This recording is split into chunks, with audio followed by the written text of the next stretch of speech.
mereka untuk membuat revolusi. Adakah kita mengatakan, wah kau tengok revolusi engkau sudah menyebabkan kematian, begini, begitu, begini. Kita lihat peristiwa di Trisakti 1998. Secara ringkas saya mengatakan, 1998, kematian Elian Laksmana. Kematian Elian Laksmana yang baru berusia 21 tahun. Memanglah sedih, tetapi akhirnya lihat Indonesia pada hari ini menjadi sebuah negara yang independen, menjadi sebuah negara demokrasi yang terbaik di rantau ini. Kita harus ingat ini. Seorang di penjara. Maju tak Prof, Indonesia dengan demokrasi yang terbaik itu? Kita lihat hari ini apa yang berlaku di Indonesia. Memang kita pelekehkan mereka. Sebab bila saya bercakap begini, mereka akan kata, nah Prof duduk di Indonesia, nah Prof duduk di Botswana. Tetapi saya ingin mengatakan, kita lihat di mereka. Kita lihat siaran televisyen mereka. Hari ini, perdebatan ini boleh disiarkan di semua televisyen Indonesia. Tetapi di negara kita, hanya Kelantan sahaja yang berani. Walaupun YB adalah timbalan Menteri Pengajian Tinggi. Saya tahu saya bekerja dan dia adalah ketua saya. Tetapi sebagai seorang ahli akademik, saya harus tegur walaupun dia seorang presiden. Kerana apa yang kita hendak ialah sebuah negara abadi. Saya ingin tanya kepada semua daripada kita.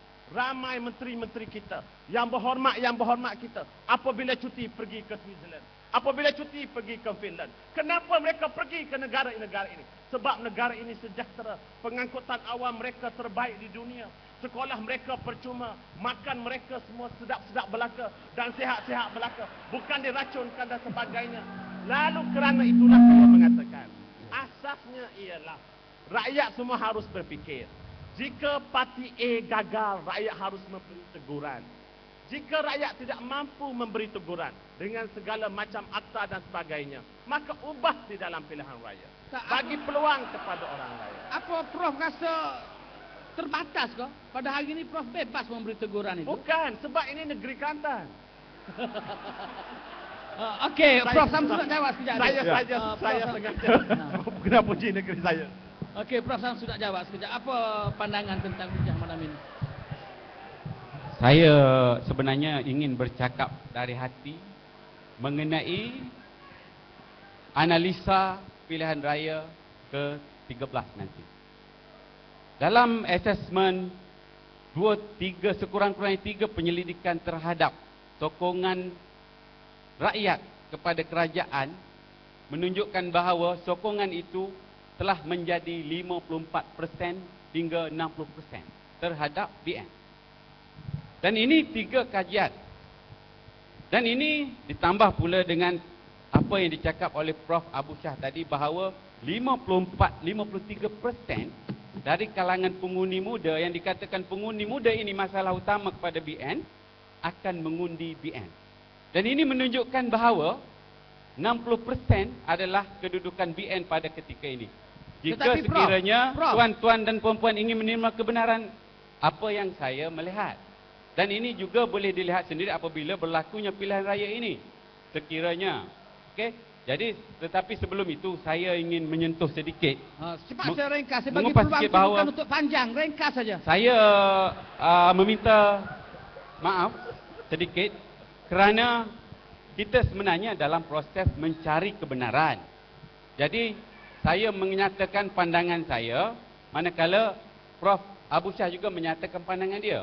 Di situ kita akan lihat mungkin ada kebenaran pada kata-katanya dan ada juga kebenaran pada kata-kata saya. Ada juga yang tidak menepati kehendak dan cita rasa saudara-saudara. Jadi tetapi dalam peluang ini kita sama-sama mencari kebenaran. Contohnya menegur tadi memang bagus. Tetapi apabila melibatkan data-data yang besar, kita kena in ja'akum fasikum binaba'in fatabayanu. Okey? Jika sekiranya kita dapat sesuatu berita, maka kita kena fatabayanu, kena cek. Jadi inilah yang sebenarnya yang kita harus cek. Maksudnya bila kita dapat satu fakta menyatakan 200 juta, 300 juta, maka kita kena cek. Jadi di sini sebenarnya saya nak nyatakan. Cukup. Terima kasih. Jadi sekarang ni Datuk, saya bagi Datuk mengulas semua kenyataan-kenyataan ahli panel sebelum ini. Sekaligus Datuk kira itulah soalan untuk Datuk. Payah sungguh jadi goalkeeper ni. Jadi tak apa. Tapi saya apa namanya saya ingat dengan YB Saifuddin Nasution tu dah habis dah cerita tu. Lepas ni kalau ada bab lain tu cerita lain lah. Cuma saya risau sikit dengan Prof Abu Hassan ya. Sebab dia berani. Bukan sebab apa? Nanti dulu. Bukan, saya risau sebab saya bimbang apa-apa berlaku pada dia. Nanti dulu.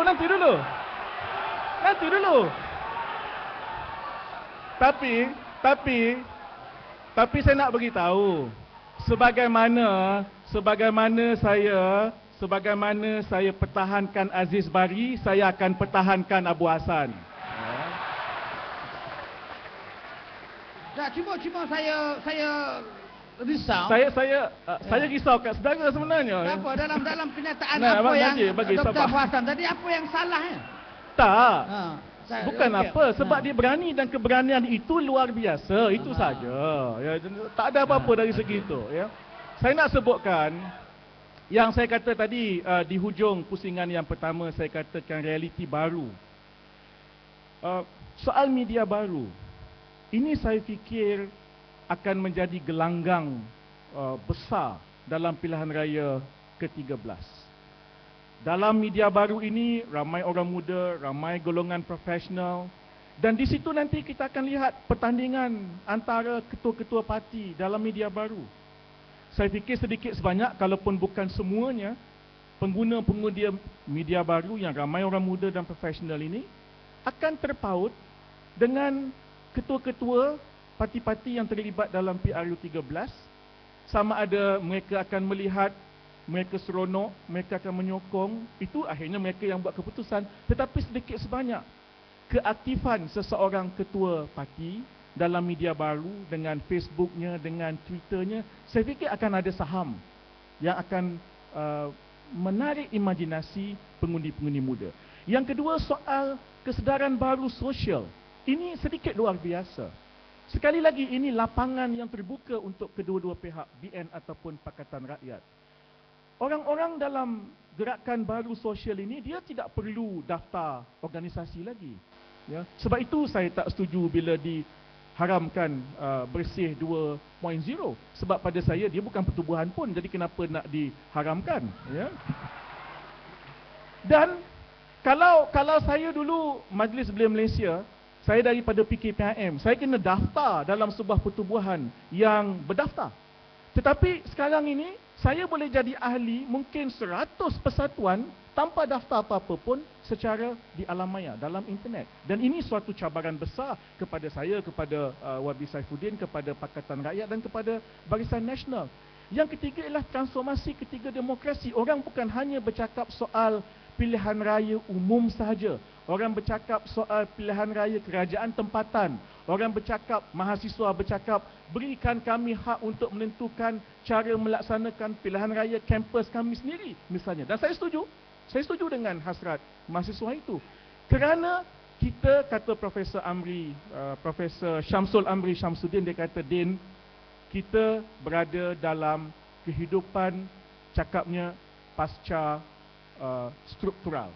Maknanya orang dah tidak mengira sangat bab struktur ini. Yang penting ialah proses. Yang penting ialah soal hak. Yang penting ialah soal kebebasan untuk bersuara. Yang penting kalau di universiti bukan saja soal ranking. Di universiti sekarang kita bercakap soal mengembalikan roh universiti, menentukan autonomi dan kebebasan universiti, menentukan seperti kata Profesor Syed Nakib, yang universiti itu bukan hanya melahirkan pekerja yang baik, tetapi melahirkan insan yang baik. Sebab itu kita nak ada profesor-profesor yang baik. Tak apalah, saya sehubungan itu saya ada satu soalan pada Datuk Saifuddin. Saya nak tanya juga. Sebab pertamanya saya nak mengucapkan terima kasih dalam kes UKM 4 orang pelajar saya didakwa di bawah AUKU dan baru-baru ini telah dibebaskan oleh Mahkamah Rayuan sebagai tidak bersalah kerana bertentangan dengan Seksyen 15 perkara Seksyen 15.5. Datuk, dalam blog yang saya baca, Datuk ya, ramai yang dalam UMNO sendiri tidak begitu senang dengan Datuk. Kerana Datuk ini dianggap sebagai pendukung politik baru. Dari segi maukan kebebasan mahasiswa bercakap, mahasiswa berbicara. Cuma saya nak tanya Datuk, dalam Perhimpunan Agung UMNO baru-baru ini, semasa ahli-ahli UMNO perwakilan bercakap ya, tentang jangan sabotaj parti, setia pada parti, setia setuju saja dengan calon yang dipilih, bersedia untuk hadapi pilihan raya, bercakap tentang kuasa Melayu. Apa perasaan Datuk pada waktu itu? Sebagai pendukung politik barulah, bercakap benda yang pada rakyat umum Datuk ya. Rakyat hendak tengok apa rancangan untuk rakyat. Bagaimana pendidikan untuk rakyat, apa masa depan negara di bawah UMNO dan sebagainya. Apa perasaan Datuk sebagai pendukung politik baru pada malam ini saya nak tanya. Perhimpunan parti adalah perhimpunan parti, Datuk. Ya, dia cakap soal dalam parti, dia bercakap soal parti-parti lawan dia, ya. Parti lain pun begitu. Ya. Tetapi yang paling utama ialah untuk kita melangkah ke hadapan. Ya, apabila saya kata politik baru, ini ada 4 perkara.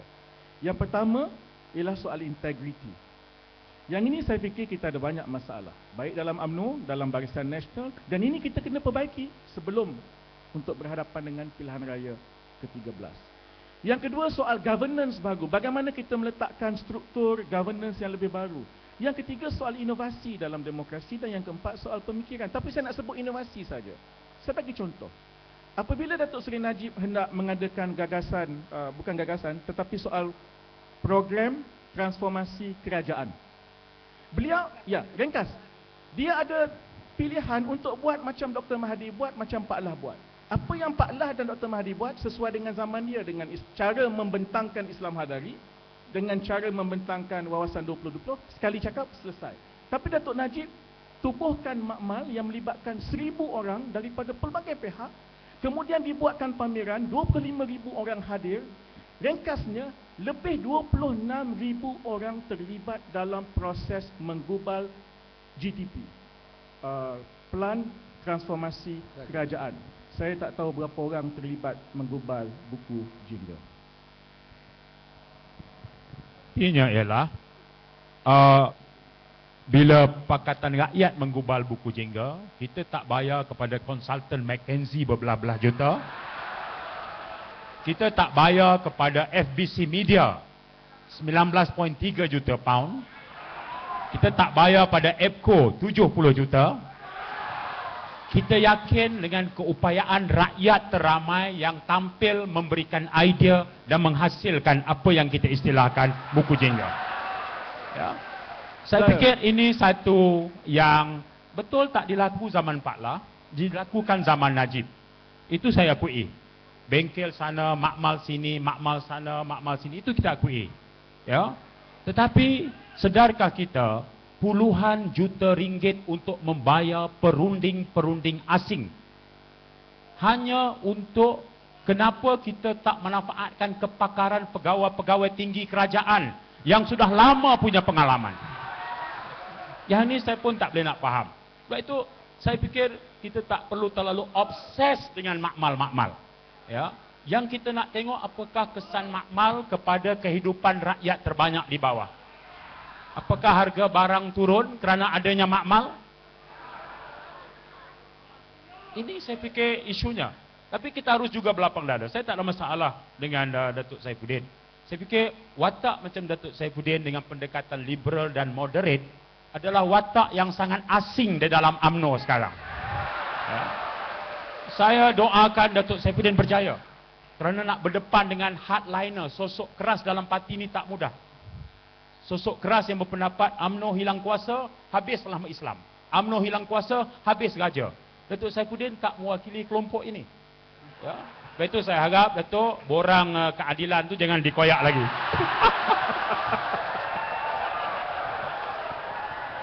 Ini ya. Dia selalu dengan Pakatan Rakyat ini masalah dia. Dia suka gelecek luar padang. Tuan-tuan dan puan-puan, ya. Saya tadi memang saya bagi bola tanggung. Saya memang bagi bola tanggung dekat Yang Berhormat. Sebab dalam parlimen pun dia selalu bagi bola tanggung dekat saya juga, ya. Soalnya tuan-tuan dan puan-puan ialah soal demokrasi. Kalau kita boleh libatkan sehingga lebih 20